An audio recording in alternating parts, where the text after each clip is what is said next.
جو ناقہ صالح دودھ دیتی تھی وہ اس قدر زیادہ تھا کہ 7 یا 9 قبیلے سیراب ہوتے تھے، وہ مکھن بناتے تھے اس سے اور اس سے بھی تجارت کرتے تھے۔ غرض یہ کہ دیکھتے ہی دیکھتے ناقہ صالح کی برکات سے ان لوگوں کے حالات بدل گئے۔ اب وہاں پر ایک ایسا گروہ بھی موجود تھا جو آلریڈی امیر تھا، جس کے پاس پہلے سے ہی سب کچھ تھا۔ اس کو ناقہ صالح نے کسی قسم کا کوئی فائدہ نہ دیا، کیونکہ ان کے پاس پیسہ بھی تھا، ان کے پاس تجارت کا سامان بھی تھا۔ ہوا یہ کہ وہ جو طبقہ جو پہلے ان افراد سے مدد لیا کرتا تھا، اس نے مدد مانگنا چھوڑ دی اور حضرت صالح علیہ السلام کی اونٹنی کے ذریعے ہی تجارت کرنے لگا اور فائدہ اٹھانے لگا۔ تو وہ افراد کہ جن کو اس سارے کام میں نقصان ہوا، انہوں نے اس ناقہ صالح کو قتل کرنے کا ارادہ کیا۔ اور ایک طویل روایت ہمیں ملتی ہے کہ جس میں کس طرح سے کچھ خواتین شریک تھیں، کچھ عورتیں وہاں کی شریک تھیں، اور وہاں پہ کچھ مرد تھے کہ جنہوں نے اس پورے پروگرام کو تشکیل دیا۔ ان میں سے ایک مرتبہ یہ ہوا کہ جب وہ ناقہ صالح کو قتل کرنے لگے تو حضرت جبرائیل علیہ السلام نے پہاڑ کا ٹکڑا اٹھا کے ان کے اوپر پھینک دیا، جس کی وجہ سے وہ سب مر گئے۔ اب جب وہ سب مر گئے تو وہ یہ کہنے لگے کہ پہلے ہی ناقہ صالح کی وجہ سے اتنا نقصان تھا اور اب تو ہمارے قوم کے اتنے افراد بھی مر گئے، تو وہ اور دشمن ہو گئے۔ پھر یہ ہوا کہ حضرت نوح علیہ السلام نے پیشن گوئی کی کہ عنقریب ایک ایسا بچہ پیدا ہوگا جو کہ ناقہ صالح کو قتل کر دے گا۔ اب کیا ہوا کہ جو مومنین تھے یا جو ناقہ صالح سے فائدہ اٹھاتے تھے، انہوں نے کیا کیا کہ جتنے بھی بچے پیدا ہوئے وہ ان کو مارنے لگے۔ ایک روایت کے مطابق 9 ایسے بچے تھے جو کہ قتل کر دیے گئے تھے، اس شبے میں کہ ہو سکتا ہے یہ بڑے ہو کر وہ ہوں کہ جو ناقہ صالح کو قتل کر دیں۔ وہیں پر ایک گھر ایسا تھا کہ جہاں پر بچہ ہوا اور ان لوگوں نے یہ کہہ کر اس کو قتل کرنے سے انکار کر دیا کہ بہت عرصے تک ہمارے ہاں اولاد نہیں تھی، لہٰذا ہم اس کو قتل نہیں کریں گے۔ لیکن تاریخ نے اس بات کو ثابت کیا کہ وہ ایک زنا زادہ تھا، جس کی وجہ سے یہ تمام تر واقعہ رونما ہوا۔ یعنی کیا کہ وہ شخص نہ مومن تھا، نہ وہ صالح تھا، نہ اس کا شجرہ صالح تھا، تو جو حضرت نوح علیہ السلام نے پیشن گوئی کی تھی وہ اسی کے ذریعے سچ ثابت ہوئی۔ اب جب ان افراد نے کیا کیا کہ ناقہ صالح کو قتل کیا، کس انداز سے کہ جب وہ پانی پینے کے لیے آئی تھی، پہلے ایک تیر اور تلوار مارا گیا اور اس کے بعد دوسری اس کی ٹانگ پر تلوار ماری گئی اور وہ منہ کے بل گر گئی، اور تمام قوم کے جو افراد تھے وہ اکٹھے ہوئے اور انہوں نے اس کا گوشت کاٹا اور آپس میں بانٹ لیا۔ ناقہ صالح کا بچہ جو کہ تمام منظر دیکھ رہا تھا، وہ بھاگا اس پہاڑ کی طرف کہ جہاں سے وہ آیا تھا، اور اس نے 3 مرتبہ چیخ ماری ہے۔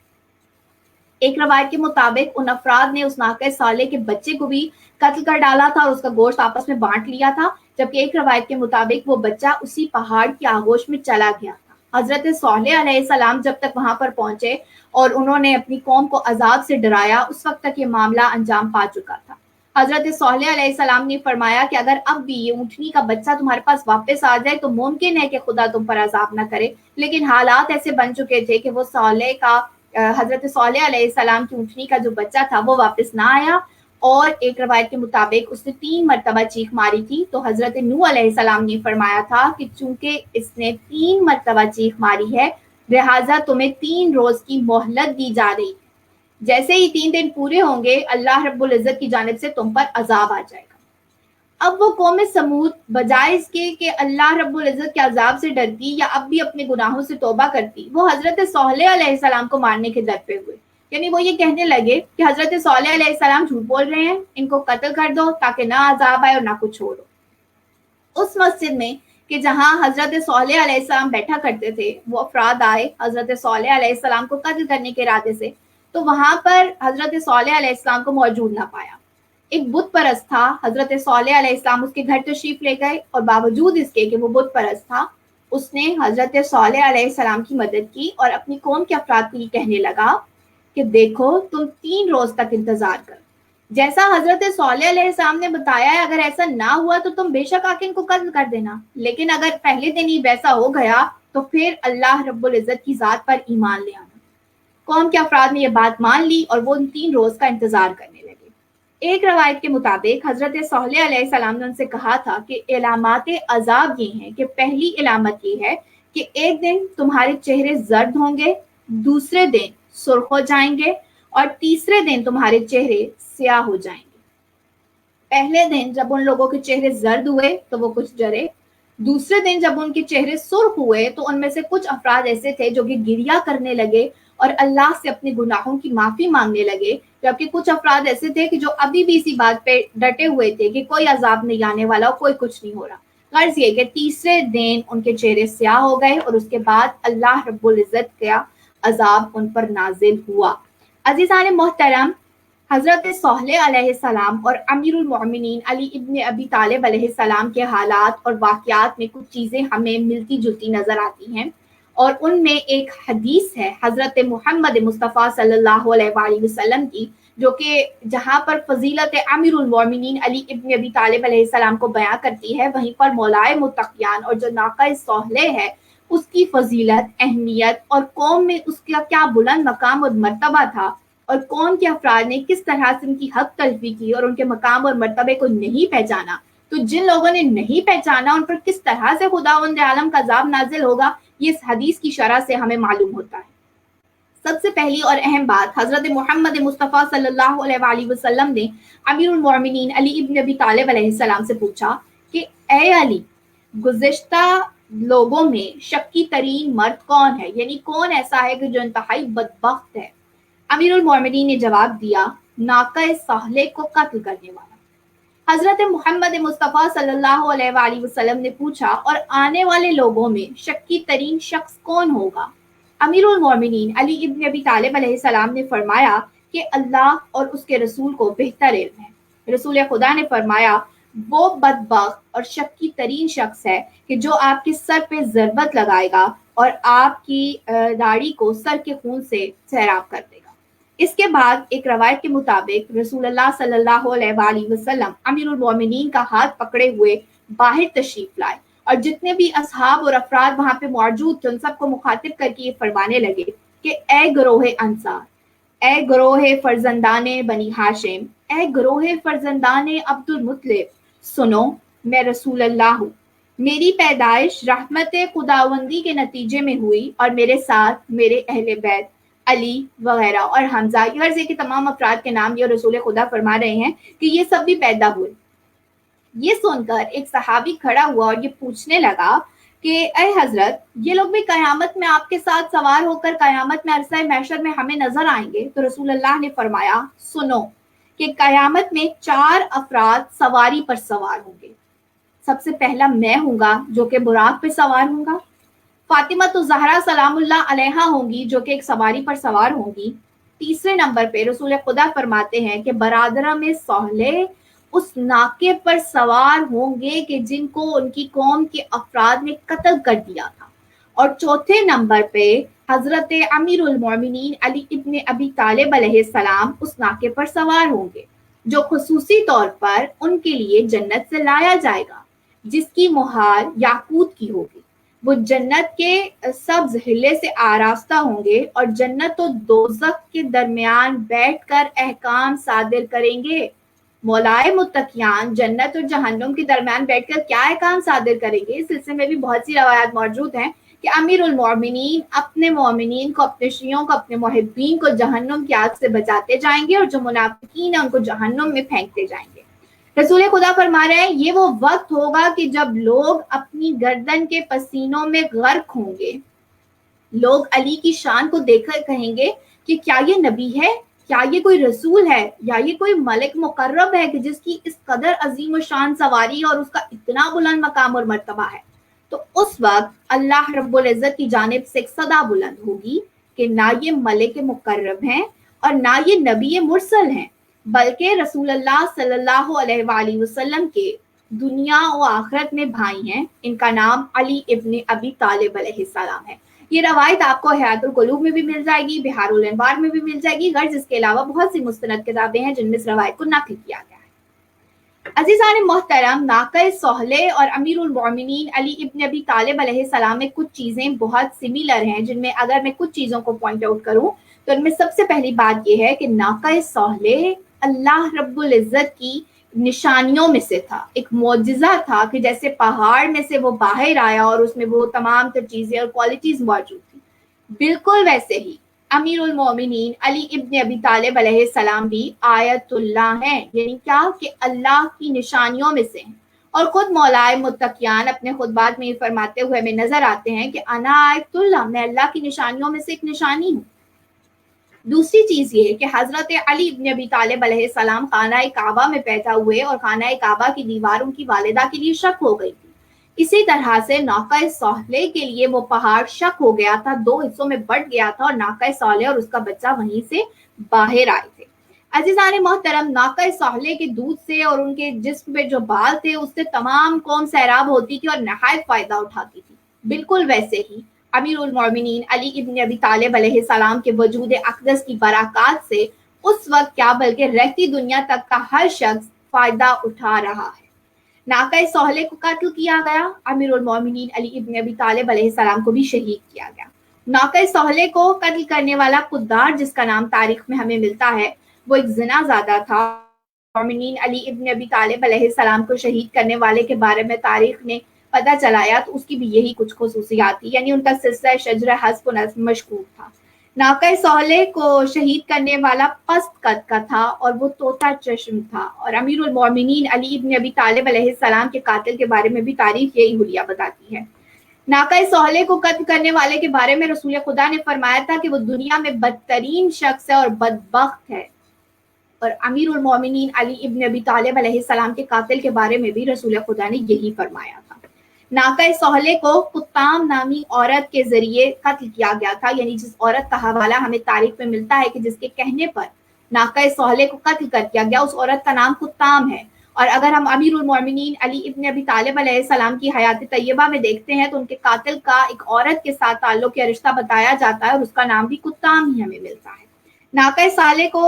قتل کرنے والی کا نام جو ہے وہ جس سے وہ شادی کرنا چاہتا تھا اس کا نام قطام تھا، اور امیر المومنین کو شہید کرنے والے ابن ملجم لعین کی معشوقہ کا نام بھی قطام ہی ملتا ہے۔ ناقہ صالح کو قتل کرنے کے بعد قوم نے اس کے بچے کو بھی مار ڈالا تھا، اور امیر المومنین علی ابن ابی طالب علیہ السلام کو شہید کرنے کے بعد ان کے فرزند حضرت امام حسن مجتبی علیہ السلام اور امام حسین علیہ السلام کو بھی شہید کر دیا گیا۔ غرض ایسی اور بھی بہت ساری باتیں، بہت سارے نکات، بہت ساری چیزیں ایسی ہیں جو کہ امیر المومنین علی ابن ابی طالب علیہ السلام اور ناقہ صالح میں یا حضرت صالح علیہ السلام کے حالات اور واقعات میں مماثلت رکھتی ہیں۔ عزیزان محترم، ضرورت اس امر کی ہے کہ ہم کیا اللہ کی نشانیوں سے جو کہ اس نے اس دنیا میں بھیجی ہیں ہمارے لیے، جو کہ باعث عبرت بھی ہیں، باعث فضیلت بھی ہیں، یا ہمارے لیے باعث ہدایت بھی ہیں، ہم ان نشانیوں کو کتنا سمجھتے ہیں، ہم ان کی کتنی معرفت رکھتے ہیں۔ آج کے دور میں جب ہم ناقہ صالح کو قتل کرنے والے پر لعنت کرتے ہیں، یا ان افراد پر کہ جنہوں نے نبیوں پر ظلم کیا ہے، ان کو شہید کیا ہے، ان کو اذیتیں دی ہیں، ان لوگوں پر لعنت کرتے ہیں یا ان لوگوں سے الگ ہونے کا اظہار کرتے ہیں، تو کیا وہ جو موجودہ نشانیاں ہیں خداوند عالم کی جو کہ نسل رسول خدا صلی اللہ علیہ وآلہ وسلم میں 12 ائمہ کی صورت میں موجود ہیں، جو خدا نے ہر دور میں بھیجی ہیں اپنے قوم کی ہدایت کے لیے، رہبری کے لیے، ان کی ترقی کے لیے، ان نشانیوں سے لوگوں نے کتنا فائدہ اٹھایا ہے؟ یا آج کی اگر ہم بات کریں تو حضرت امیر المومنین علی ابن ابی طالب علیہ السلام کے فرزند حضرت قائم آل محمد آج بھی اس دنیا میں موجود ہیں۔ ہم جو ان کے وجود کی برکات سے فائدہ اٹھا رہے ہیں کہ جن کے صدقے میں ہم رزق کھا رہے ہیں، جن کے صدقے میں خداوند عالم ہم پہ اس قدر نعمتیں اور رحمتیں نازل کر رہا ہے، ہم نے ان کی کتنی معرفت حاصل کی ہے، ہم نے ان کے لیے اپنے آپ کو کتنا بدلا ہے، ہم نے اپنی زندگیوں کو ان کے بتائے ہوئے طریقے کے مطابق کتنا گزارا ہے۔ تو ضرورت اس امر کی ہے کہ جب ہم ان پیغامات کو دیکھیں، جب ہم ان سٹوریز کو پڑھیں، جب ہم ان چیزوں کو دیکھیں تو ان کو ریلیٹ کریں محمد وآل محمد صلی اللہ علیہ وآلہ وسلم کی حیات طیبہ سے، ان کی سیرت سے، ان کے بتائے ہوئے طریقوں سے، اور دیکھیں کہ وہ افراد، وہ قومیں جنہوں نے اللہ کی آیتوں کا، اللہ کی نشانیوں کا اقرار نہیں کیا تھا اور ان سے منحرف ہو گئے تھے اور اپنی زندگیاں اپنی مرضی کے مطابق گزاری تھیں اور دنیا کی چند روزہ زندگی پر ہی اکتفا کر لیا تھا اور اسی کو اپنے لیے کافی سمجھ لیا تھا، تو ان کا انجام کیا ہوا، کس طرح سے وہ عذاب الہی میں گرفتار ہوئے۔ خداوند عالم سے دعا و درخواست ہے کہ وہ ہمیں یہ توفیق دے کہ ہم معرفت محمد وآل محمد صلی اللہ علیہ وآلہ وسلم حاصل کر سکیں اور ائمہ طاہرین علیہ السلام کے فرامین کے مطابق، ان کی سیرت کے مطابق اپنی زندگیاں گزار کر اللہ رب العزت کا قرب، اس کی رضا اور اس کی خوشنودی حاصل کر سکیں۔ آمین یا رب العالمین۔ اللہم صلی علی محمد وآل محمد وعجل فرجہم وفرجنا۔